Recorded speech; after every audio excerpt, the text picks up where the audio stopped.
I'm here to share with you my experiments and experience in my green journey.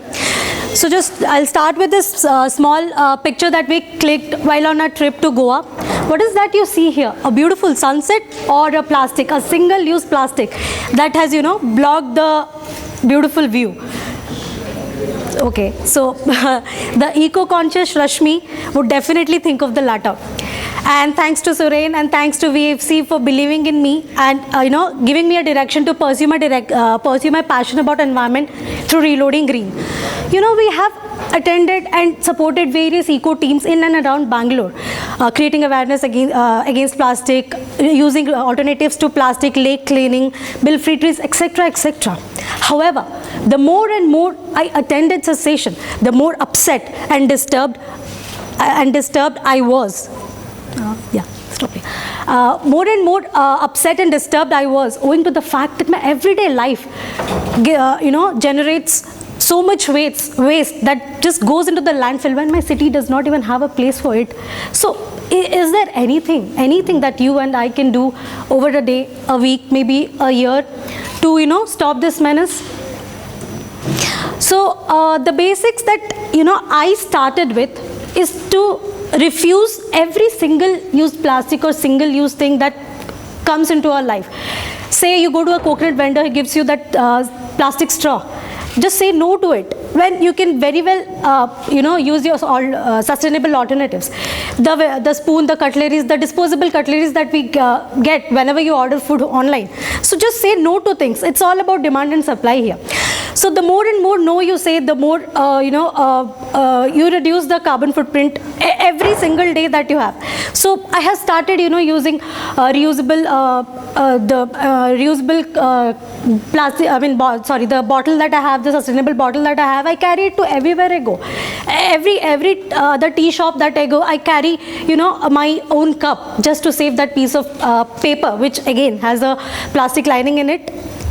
And so likewise, I started saying no to everything that just goes into the trash. That's a single use and this goes into the trash. So similarly, if I come to reduce, so I have started reducing my dependency on all the plastic packaging. Like for a long time now, I have stopped ordering food which comes in plastic boxes. Similarly, I've started making my homemade scrub and homemade all the natural soap that you get in paper wrapping. I've started using some simple things. So that's a basic I have started with. Similarly, if I come to reuse, I still have all those old jars that my mom has given me maybe 4 or 5 years back, that I still have it. Before just throwing anything into the trash, just look around how well you can reuse something before just throwing into the trash. So if it comes to recycling, I know everyone here would think that the paper cup that I use or the plastic bag that I use goes into the trash and it goes into recycling. No, that's not the real scenario. To give you a stat, only 10% of the world's paper cups or the plastic bags that we use goes into recycling. The reason being, it is already contaminated when it has gone into the trash. So the practice I have started with is I wash the glass jar or anything that before throwing into the trash, so that it can be very well sterilized and used for can go to recycling. So similarly, when it comes to rot, my family produces some 200 to 500 grams of vegetable peel and other wet waste. I put it into the compost and I use it in my in my small garden that I have. Next slide.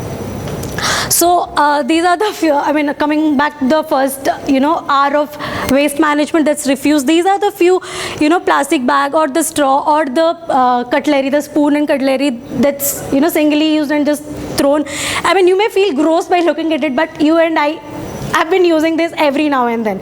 Every trek, every travel you go, you have, you just, opt for that mineral bottle that is, why not go with your own own bottle and refill it wherever you get drinking water. And I have been doing this practice everywhere I go.